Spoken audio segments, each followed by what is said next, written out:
በእውነት ልጆቼ በጣም የሚጣፍጥ እራት ስለበላችሁ ኑሐሚን፣ አምራን ከልብ ነው አመሰግናለሁ። የሰራነው ምግብ ስለወደዳችሁልን እናመሰግናለን። በተለይ ኑሐሚን የሰራችሁ ደግሞ ልዩ ነበር። ናውም እኮ የሚስቱ ምግብ በሽታ ነው የሚያውቀው። ደግነቱ የሰራሁትን ምግብ እጮኛ ይወዳል። አንተን ግን ታዝቤያለሁ። ወይ አምራንዬ አትቀየሚኝ፣ በሚስቴ ሙያ ስለማልደራደር ነው። እኔ የምልሽ እጮኛሽ መቼ ነው ባልሽ የሚሆነው? ተሰማ ደግሞ ነገ እዚህ ቤት ሽምግልና ሊላክ ነው እያልኩ እንግዲህ ደግሞ ሊቀወጥ ነው በሉኛ። ሽምግልና እኮ ነው፣ ሰርግ አይደለም። ያው ነው በይ እባክሽ። እንዲያውም ከዘንድሮ ሰርግ ሽምግልና አይደምቅም ብለሽ ነው? እኔ ግን ቀለል ያለ ሽምግልና ነገር ነው ፈልገው። ፋኑም ቢሆን የተጋነነ ነገር አይፈልግም። ለእኔም ጊዜ እንደዚህ ተብሎ ነበር እባክሽ። ሲጀምር አንቺ ምን አገባሽ? ደጋሾቹ ይጨነቁበት እንጂ። አፌ ቁርጥ ይበል ልጅ። እኔ እና ዝኑ እንጨነቅበት እንጂ አንቺ ምን አስጨነቀሽ እንዴ? ልጄንማ ድል አድርጌ ደግሼን ምድራት። እንግዲህ አሮጌቶቹ እንዳሉት እንዳለሽ ፍርፋሪ ደግመሽ ዳር የተባለው ያው አምራን በአንቺ እየደረሰ ነው። ቀጣይ ደግሞ የሚትሆናለች። እቺ ልጅ አሁን ክፍሏ ነው ያለችው። መጥቶ ብላ ለምን ቀረች? ደክሞኛል ብላ ወደ ክፍሏ ገብታለች። በቃ ተወታ፣ ታስጨንቃት። ለማንኛውም እህቴ ዛሬ በረራ ላይ ስለሆነች መልካም ምኞት ተመኙላት። ለእኛም የአብሮነታችን እስከ መጨረሻው እንዲቀጥል መልካም ምኞት ነው። አሜን አትሉም እንዴ? አሜን። ኑሐሚን እባክሽ እስኪ ያንን እስኪ አምጪው። የእውነት ዛሬ ሁላችሁም ተሰብስባችሁ ስላየኋችሁ በጣም ደስ ብሎኛል።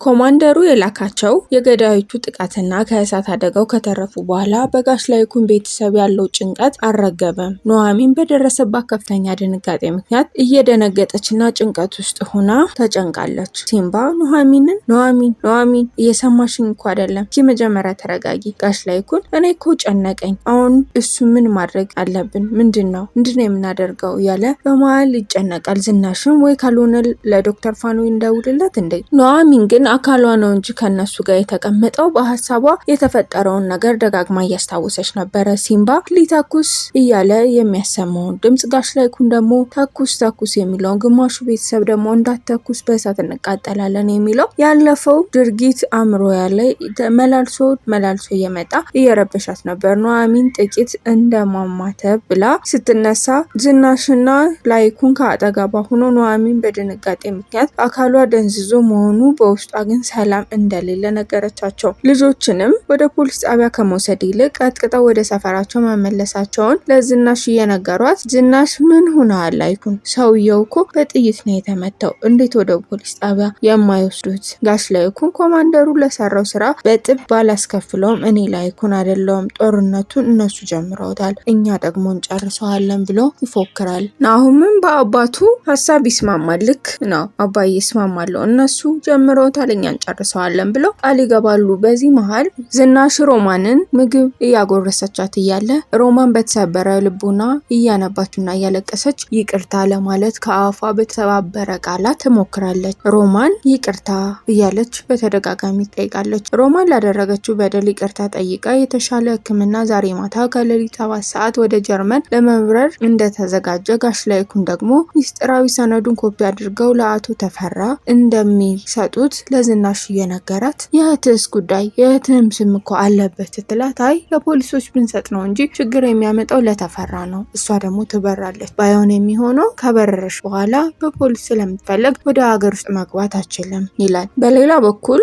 ኮማንደርና አቶ ተፈራ መኪና ውስጥ ተፋጠው ተቀምጠዋል። ለምንድን ነው ፍርሃትን ለመደበቅ ስትታገል የበለጠ እያበሳጫኝ ነው? ለምንድን ነው አቶ ተሰማን ያለ ፍቃዴ የለቀቀው? ይለዋል። ኮማንደሩ ጌታዬ ብዙ ጉዳይ ያደርስብናል ብዬ ስላላሰብኩ ነው፣ እግሬ ስር ተደፍቶ ስለለመኑኝ ነው ይላል። ኮማንደር በፍርሃቱ ነው። ተፈራ ሽጉጡን አውጥቶ በዚህ ስራ ላይ ቤተሰብ የሚባል ነገር የለም፣ አቶ ተሰማን በፍጥነት አግኝተ እንድትገለው ፈልጋለሁ፣ ካልሆነ የምገርለው አንተን ነው፣ በገንዛ ጥፋትህ ነው ይለዋል። ነገር ግን በሌላ በኩል ሲምባና ጋሽ ላይኩን ለኮማንደሩ ይደውሉለታል። ሰነዱን ለአቶ ተፈራ መላኩን ሲነግሩት ኮማንደር እያበደ ምን እያደረጋችሁ ነው ይላል። ሲምባ ኮማንደር አሁን የመጨረሻ ሰዓት ላይ ነው የደረስከው ይመስለኛል።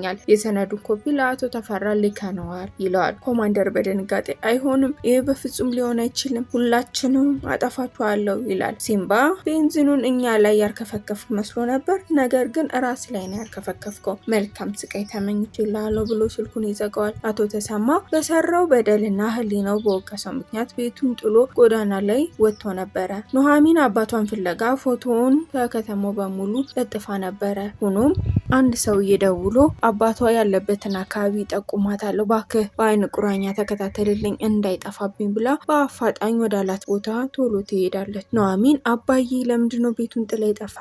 ተነስ እንሂድ ትለዋለች። አቶ ተሰማ እያለቀሰ አቅም አጣው ልጄ፣ ከነበደሌ እንዴት ከገደልኳቸው ሰዎች ጋር በአንድ ማዕድ በላለሁ? ይልቅ እኔን ተይኝና ወደ ቤት ተመለሽ ይላታል። ኑሐሚንም አልሄድም፣ አንተን እዚህ ትቼ አልሄድም፣ እዚሁ ካንተ ጋር ጎዳና ላይ እኖራለሁ ትለዋለች። ኑሐሚን በግትርነቷ አባቷን አሳምና ወደ ቤት ይዘው ትመለሳለች። አቶ ተሰማና ጋሽ ላይኩን ሲገናኙ በእንባ ተቃቅፈው ይቅር ተባባሉ። በድጋሚ ቤት ውስጥ የነበረው መከራ አልፎ የፋኑኤልና የአምራን የሽምግልና የሰርግ ዝግጅት በደስታ ይጀመራል። አምራን ሙሽራ ሁና ስታብረቀርቅ ኑሐሚን የመጀመሪያ ሚዜዋ ሁና ልታገለግል ቃል ተገባቡ። ኑሐሚን በትክክል ያምርብሻል ያን ቀን ትላታለች አምራን። እውነት ሳገባ ግን አንቺ እንዳማረብሽ ያምርብኛል፣ ይህ ቤተሰብ በመቀላቀል እጅግ እድለኛ ነኝ ትላለች።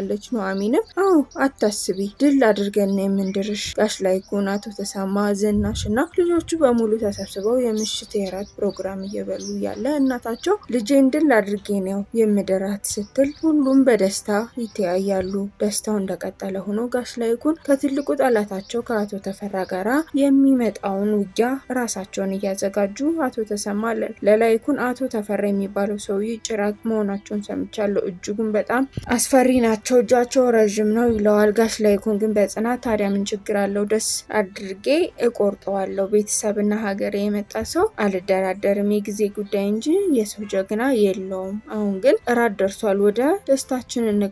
ታሪኩ የሮማን ወደ ጀርመን መብረር፣ የኮማንደር መውደቅ፣ የቤተሰቡ ይቅርታና የሽምግልና ደስታ እንዲሁም የአቶ ተፈራ ጋራ የሚደረገው አዲስ ፊልሚያ በመዘጋጀት ተጠናቋል። ተመልካቾቻችን የዛሬው የታሪካችን ጉዞ እዚህ ላይ ያበቃል። በሚቀጥለው ክፍል እስከምንገናኝ ድረስ ታሪኩን ከወደዳችሁት ላይክ በማድረግ እና ለወዳጆቻችሁ በማጋራት እንዲሁም ሀሳብና አስተያየታችሁን በኮሜንት አጋሩን። ለቻናላችን ከሆናችሁ ሰብስክራይብ በማድረግ ቤተሰብ ይሁኑ። በቀጣይ ክፍል እስከምንገናኝ ድረስ ደህና ሰንብቱ።